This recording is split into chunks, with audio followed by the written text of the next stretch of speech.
کہ یوم حشر اور شان سید الانبیاء صلی اللہ علیہ وسلم، سبحان اللہ، حشر کے دن، قیامت کے دن اللہ تعالیٰ اپنے حبیب صلی اللہ علیہ وسلم کی شان کو کس طرح سے دکھائے گا؟ اس کو اعلی حضرت مجدد دین و ملت امام احمد رضا خان فاضل بریلی رحمۃ اللہ تعالی علیہ نے ماشاءاللہ تو ان لفظوں کے اندر بیان فرمایا ہے کہ یوم حشر کیا ہے اور کیوں ہے، اور اس کا آقا علیہ الصلوۃ والسلام کی شان کے اظہار کے ساتھ کیا تعلق ہے۔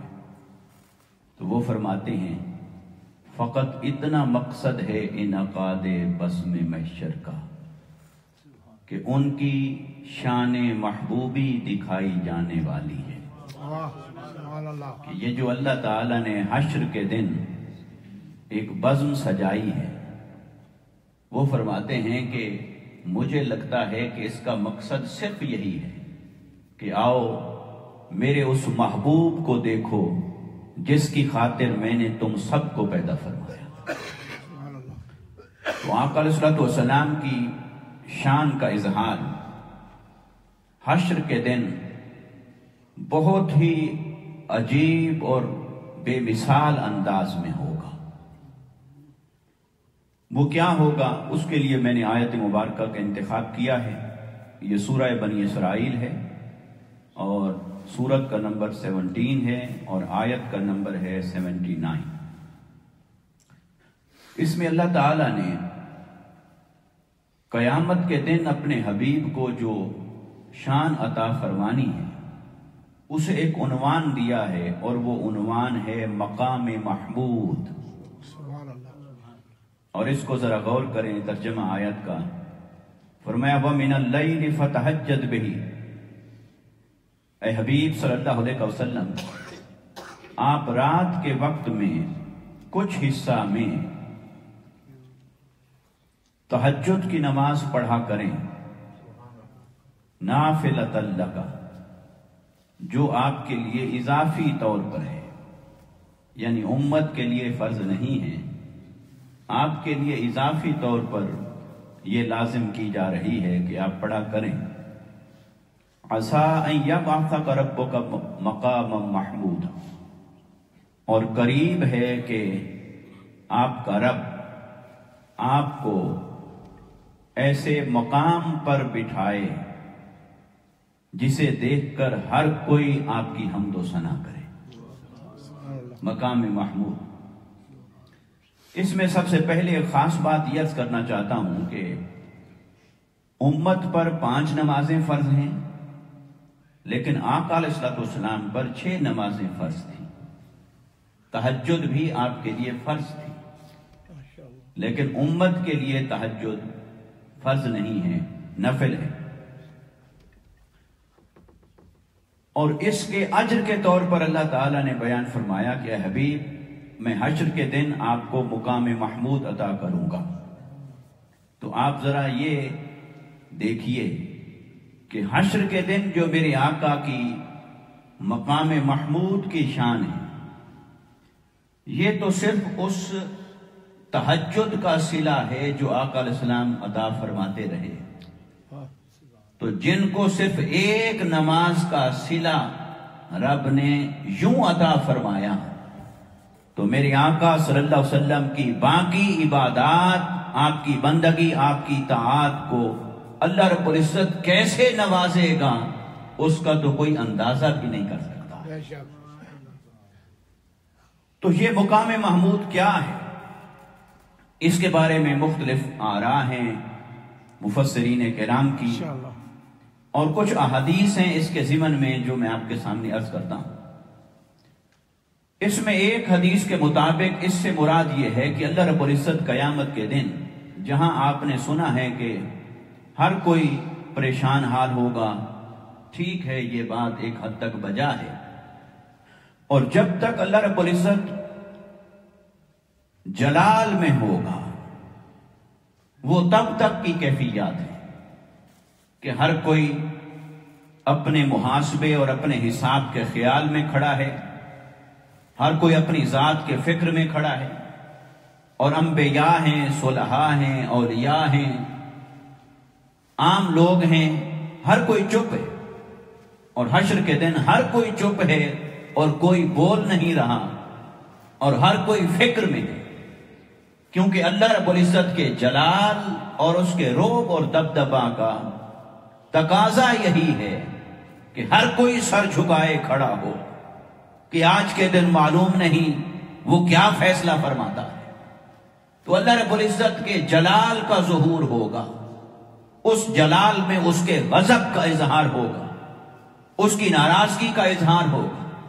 اس غضب اور جلال کے اظہار کے اندر وہ ساری کیفیات آئی ہیں جو بیان کی جاتی ہیں عام طور پر، کہ ہر کوئی خاموش ہوگا، فکر مند ہوں گے، اپنی فکر میں کھڑے ہوں گے کہ میں نے اپنے اعمال کا اور اپنی زندگی کا حساب اللہ کے حضور کیسے دینا ہے، کیسے سامنا کرنا ہے۔ لیکن پھر اس جلال کو اللہ رب العزت جب جمال کی طرف ظہور فرمائے گا تو وہ جمال کی طرف ظہور ہوگا تب جب مصطفیٰ اس کی حمد و ثنا کریں گے۔ آقا علیہ الصلوۃ والسلام کے حمد و ثنا کرنے سے پہلے وہ جلال میں ہوگا، اور اس جلال کی کیفیت کے اندر یہ ساری روایات بیان ہوئی ہیں کہ وہ سارے لوگ جب پریشان حال ہوں گے، اور جو گناہگار ہیں وہ اور پریشان حال ہوں گے، کافر ان کا برا حال ہوگا، اور قرآن نے ان کا نقشہ کھینچا ہے کہ قیامت کے دن کچھ چہرے تر و تازہ ہوں گے، نورن علی نور ہوں گے، کچھ چہرے سیاہ ہوں گے، اور ان کے چہروں سے عیاں ہوگا کہ یہ کیسی زندگی گزار کے آئے ہیں۔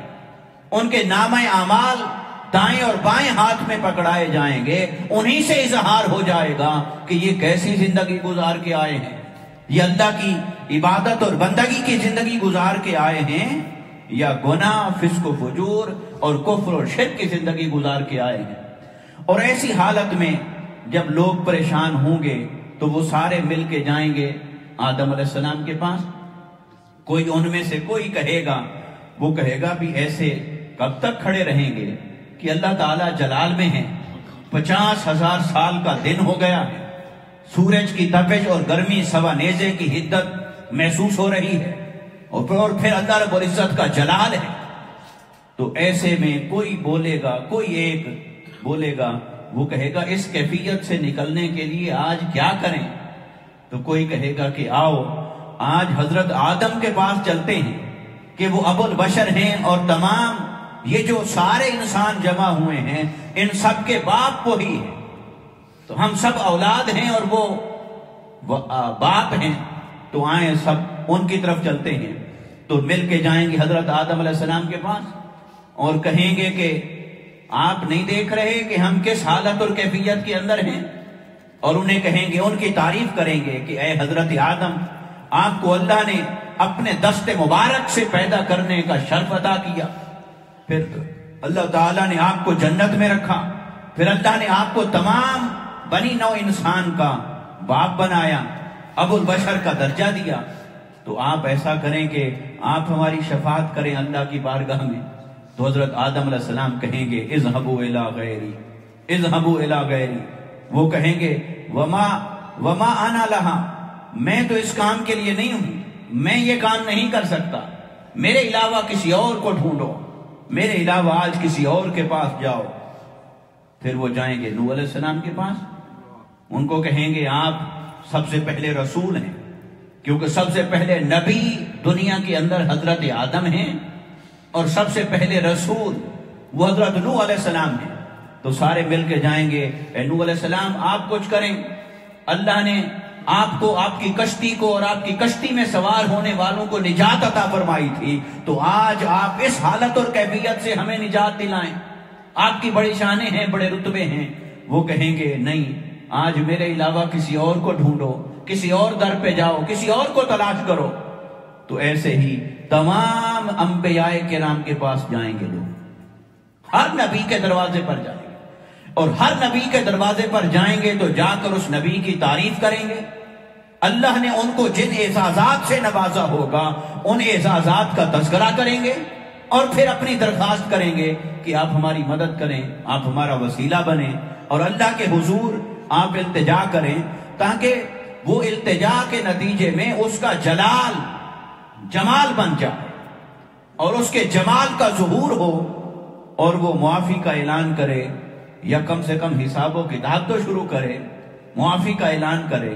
تو جب سب دروازوں سے پھرا کے جب وہ حضرت عیسیٰ علیہ السلام کے دروازے پر آئیں گے، تو عیسیٰ علیہ السلام کے دروازے پر جو ہی پہنچیں گے وہ کہیں گے کہ اذهبوا الی محمد صلی اللہ علیہ وسلم، وہ کہیں گے آج کا دن کسی اور کا نہیں ہے، آج کا دن فقط محمد مصطفیٰ کا دن ہے۔ آج اگر اللہ کسی کی مانے گا تو وہ محمد مصطفیٰ ہے، آج اگر کسی کی شفاعت کو سنا جائے گا، قبول کیا جائے گا، تو وہ محمد مصطفیٰ صلی اللہ علیہ وسلم ہے۔ تو تم ان کے پاس جاؤ، تو وہ پھر سارے لوگ آئیں گے آقا علیہ السلام کی بارگاہ میں، اور جو ہی آقا علیہ السلام کی بارگاہ میں پہنچیں گے تو آقا علیہ السلام ان کو پریشان حال دیکھ کر، ان کی بات کو سن کر کہیں گے، آپ فرمائیں گے انا لہا، ہاں تم نے آنے میں دیر کر دی ہے، یہ تو میں تمہارے انتظار میں ہی تھا، اس کام کے لیے میں ہی ہوں، اس کام کے لیے آج میں ہوں، یہ کام آج کے دن میں میرا ہے کہ میں انسانیت کی شفاعت کے لیے اللہ رب العزت کے حضور اس کی حمد و ثنا کروں، اور اس کی بارگاہ میں درخواست و سوال کروں، اور وہ جو جلال میں ہے اس کے جلال اور غضب پر اس کے ظہور کا، اس کے جمال کا غلبہ ہو اور اس کے جمال کا اظہار ہو، پھر معافی کا اعلان کرے۔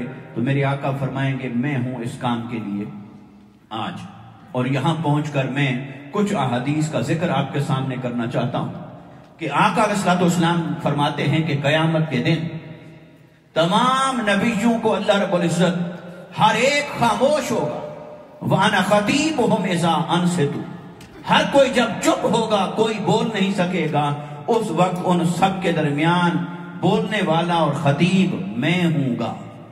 آقا علیہ السلام نے فرمایا کہ یہ شان فقط اللہ مجھے عطا کرے گا، وَأَنَا أَوَّلُهُمْ وَأَنَا قَائِدُهُمْ إِذَا وُفِدُوا، اور جب ان سب کا وفد بن کے اللہ کے حضور معافی کے لیے حاضر ہو رہا ہوگا تو ان سب کا قائد بھی میں ہوں گا، ان سب خاموش لوگوں کے اندر خطیب بھی میں ہوں گا۔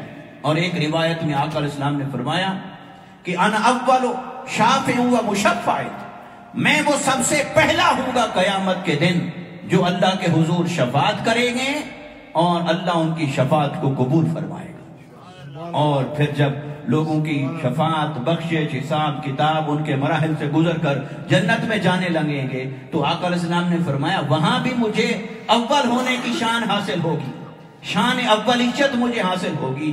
فرمایا وَأَنَا أَوَّلُ مَن يُحَرِّكَ حِلَقَ الْجَنَّةِ، اور میں وہ سب سے پہلا ہوں گا جو جا کر جنت کے دروازے کو کھٹکھٹاؤں گا، جنت کی کنڈی ہلاؤں گا، کنڈی کو کھٹکھٹاؤں گا۔ اللہ نے جنت کے شایان شان جو بھی اس کا دروازہ رکھا ہے، جو بھی اس کی کنڈی لگائی ہے، تو فرمایا میں سب سے پہلا ہوں گا جو جا کر اسے کھٹکھٹاؤں گا۔ پھر کیا ہے؟ فَيَفْتَحُ اللَّهُ لِي، یہ ترمذی شریف کی روایت کے الفاظ ہیں۔ آقا علیہ السلام نے فرمایا اللہ رب العزت خود اسے میرے لیے کھولے گا، اللہ خود اس دروازے کو کھولے گا۔ یقیناً وہ کوئی جسم تو ہے نہیں کہ چل کے آئے اور کھولے، وہ تو آنے جانے چلنے پھرنے سے پاک ہے، مگر وہ اپنی طاقت سے کھولے گا، اپنی قدرت سے کھولے گا۔ جیسے اپنی قدرت سے اس نے ساری کائنات کو بنایا ہے، ایسے ہی اپنی قدرت سے وہ دروازہ کھولے گا، مگر اس دروازے کے کھلنے کو اللہ تعالیٰ نے نہ کسی فرشتے کی طرف منسوب فرمایا ہے، نہ کسی بواب کی طرف منسوب فرمایا ہے، نہ دیگر ملائکہ کی طرف منسوب کیا، نہ جبرائیل و میکائیل کی طرف منسوب کیا۔ اس دروازے کے کھولنے کو رب نے اپنی ذات کی طرف منسوب فرمایا۔ سبحان اللہ، اللہ وہ دروازہ کھولے گا، فَيُدْخِلْنِيهَا، اور آقا علیہ السلام نے فرمایا اللہ تعالیٰ مجھے خود اس دروازے سے داخل فرمائے گا، میں اس دروازے سے داخل ہوں گا۔ وَمَعِيَ فُقَرَاءُ الْمُؤْمِنِينَ، اور میرے ساتھ مومنین میں سے فقراء ساتھ ہوں گے، فقراء میرے ساتھ ہوں گے، میں فقراء کے ساتھ داخل ہوں گا۔ اور فرمایا وَلَا فَخْرًا، لیکن میں اس بات پر فخر نہیں کرتا، میں اس بات پر فخر نہیں کرتا، میرے ساتھ فقراء ہوں گے۔ اور یہاں فقراء کی محدثین نے، شارحین نے دو اس کی شروحات لکھی ہیں۔ ایک تو فقراء سے مراد فقیر، اور فقیر سے مراد وہ ہے جو روحانی فقر والا ہے۔ روحانی طور پر فقر کہتے ہیں کہ دنیا کا محتاج نہ ہونا اور دنیا کی ہر شے سے دل کو بے نیاز کر لینا اور اللہ کا فقیر ہو جانا، یہ ہے روحانی طور پر فقر کا معنی، جسے آقا علیہ الصلوۃ والسلام نے ارشاد فرمایا کہ الفقر فخری، کہ یہ جو فقر ہے یہ میرا فخر ہے، مجھے اس بات پر فخر ہے کہ میں ساری کائنات کا امین ہو کر رب کی طرف سے مالک بنایا گیا ہوں، لیکن میں چٹائی پر سوتا ہوں اور میرے جسم مبارک پر اس چٹائی کے بھی نشان پڑ جاتے ہیں۔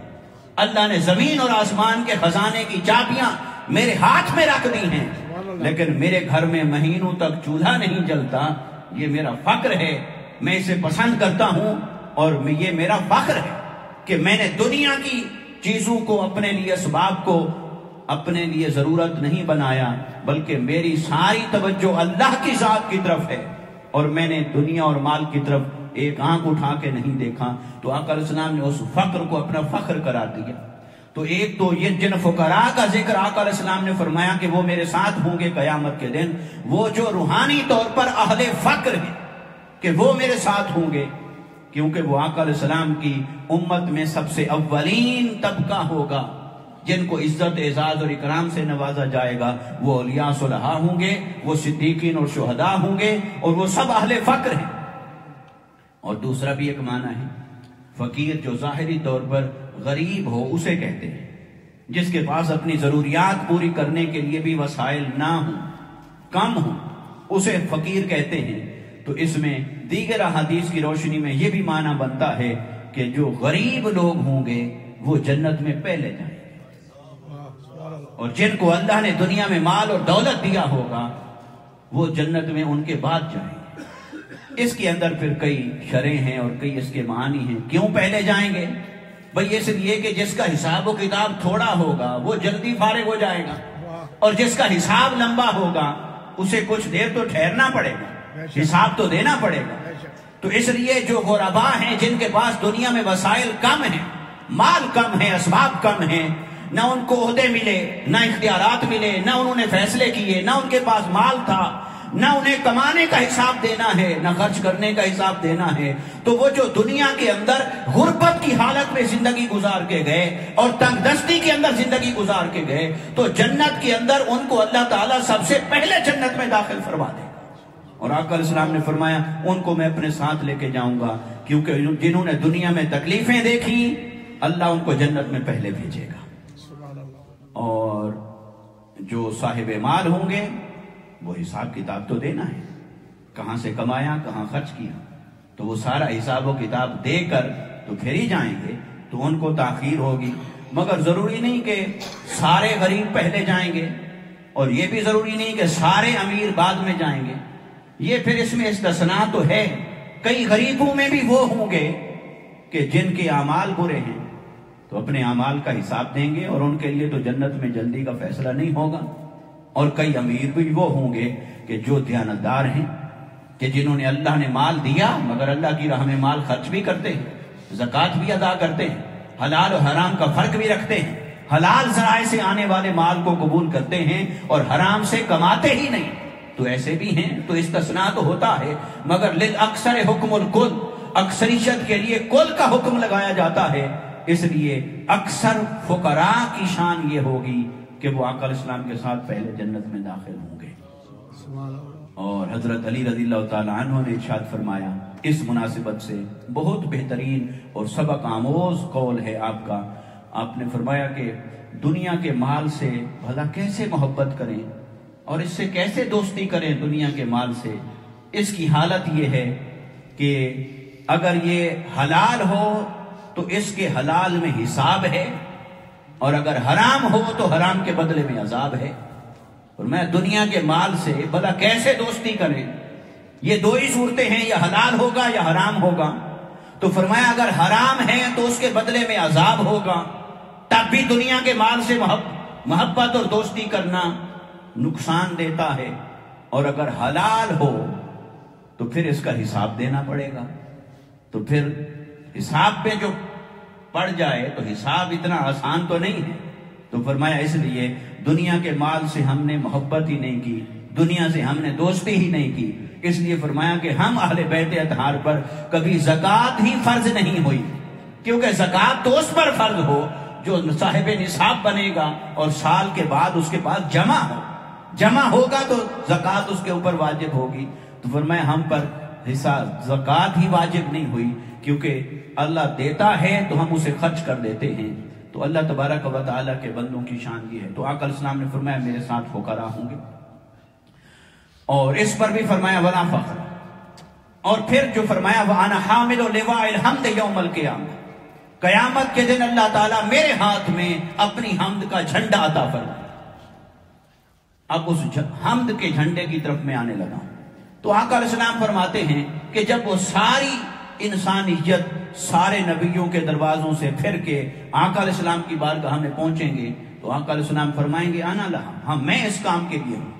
تو پھر اللہ تبارک و تعالیٰ کی بارگاہ میں میری آقا صلی اللہ علیہ وسلم سجدہ کریں, اور سجدہ کریں گے تو اللہ تعالیٰ کی حمد کریں گے, اور ایسی حمد کریں گے کہ میرے آقا فرماتے ہیں کہ ایسی حمد نہ مجھ سے پہلے کسی نے کی ہوگی, نہ ایسی حمد میرے بعد کوئی کر سکے گا.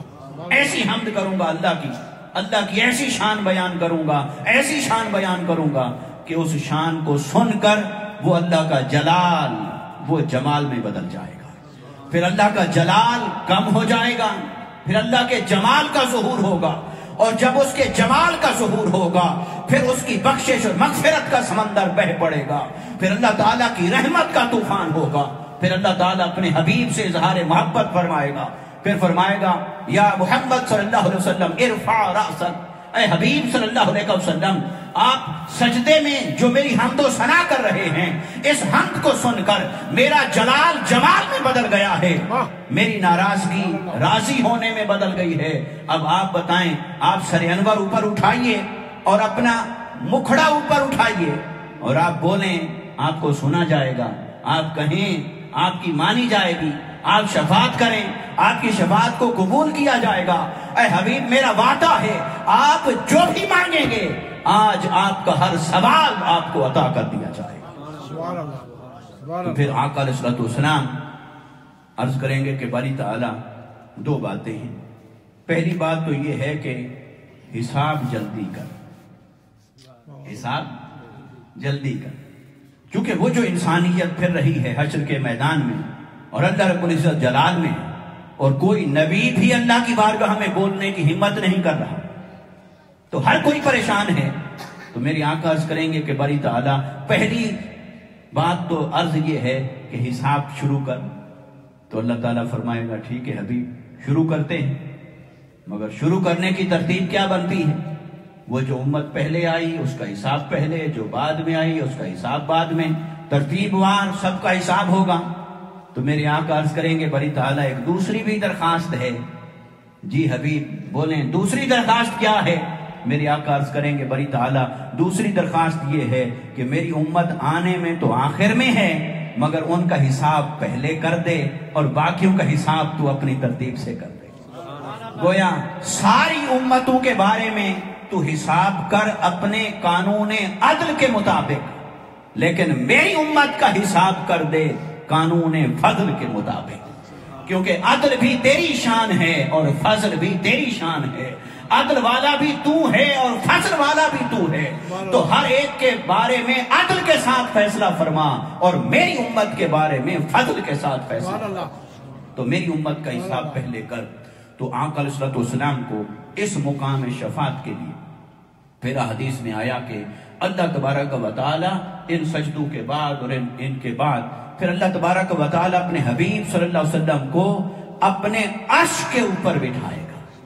میری آقا صلی اللہ علیہ وسلم عرش پر اللہ کی کرسی کے دائیں جانب آقا علیہ السلام کی کرسی ہوگی, اور ایک روایت کے مطابق یہ کہ آقا علیہ السلام اللہ کی کرسی کے دائیں جانب عرش کے اوپر کھڑے رہیں گے اور کھڑے ہو کر یہ ساری باتیں منوائیں گے.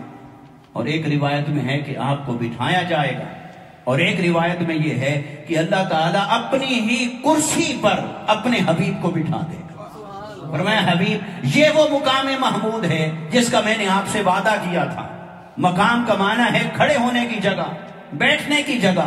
تو یہ وہ جگہ ہے جس جگہ پر آپ کو دیکھ کر ہر کوئی آپ کی حمد کرے گا. تو اس لیے اسے مقام محمود کہتے ہیں. تو اللہ تعالیٰ اپنی کرسی پر ہی بٹھا دے گا.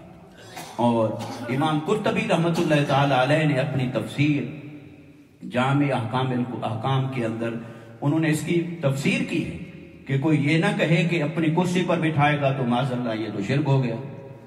تو بھی اللہ کی کرسی، اللہ خود تو بیٹھنے سے پاک ہے. یا تو یہ ثابت کر لو کہیں سے کہ اللہ کرسی پر بیٹھتا ہے، تو وہ نہ بیٹھنے والا، نہ اٹھنے والا، نہ کہیں سمٹنے والا، نہ کہیں سمانے والا. فَأَيْنَمَا تُوَلُّوا فَثَمَّ وَجْهُ اللَّهِ، وہ تو اپنی شان کے لائق، اس کا نور عرش پر موجود ہے، مگر وہ تو کائنات کے ذرے ذرے میں اس کے انوار و تجلیات موجود ہیں. اس لیے وہ کسی ایک جگہ سمٹنے سے پاک ہے، کسی ایک جگہ بیٹھنے مقید ہونے سے پاک ہے. مگر علامتی طور پر جو اس نے کرسی کا بیان فرمایا ہے، تو کرسی تو فیصلے کے لیے ہے. اور وہ کہے گا حبیب فیصلہ وہی کرنا ہے جو تیری رضا ہے. تو جب فیصلہ تیری رضا پہ کرنا ہے تو آپ بیٹھیں. اور کوئی کہے اس سے کہ کوئی کہے بھی اچھا کرسی پہ بٹھا دیا تو معاذ اللہ شرک ہو گیا. تو امام قرطبی نے فرمایا کہ اللہ نے فرمایا ہے نحن اقرب الیہ من حبل الورید، کہ میں تمہاری شہرک کے اندر رہتا ہوں. تو اگر اللہ تیری شہرک کے اندر ہو تو تم خدا نہیں بنتے. تو مصطفیٰ کو کرسی پہ بٹھا لے تو خدا کیسے بن گئے؟ خدا خدا ہے، مصطفیٰ مصطفیٰ ہے. اللہ کی شان کے لائق ہے. مصطفیٰ کی شان مقام ابدیت کے لائق ہے جو اللہ نے مصطفیٰ کو عطا فرمایا. مگر وہ قیامت کے دن اپنے حبیب کی ایسی شان کا اظہار فرمائے گا کہ ساری خلق، سارے نبی، سارے رسول، سارے شہداء، سارے صدیقین، سارے اولیاء اور مومنین اور کافر اور مشرک، ہر کوئی مصطفیٰ کی اس مقام اور عظمت کو دیکھ کر حضور کی حمد و ثنا اور تعریف کرے گا. اس مقام کو اللہ نے مقام محمود سے تعبیر فرمایا. اللہ تبارک و تعالی ہمیں آقا علیہ الصلوۃ والسلام کے ساتھ سچی وفاداری اور غلامی اور اس کے تقاضے نبھانے کی توفیق عطا فرمائے. وما علینا الا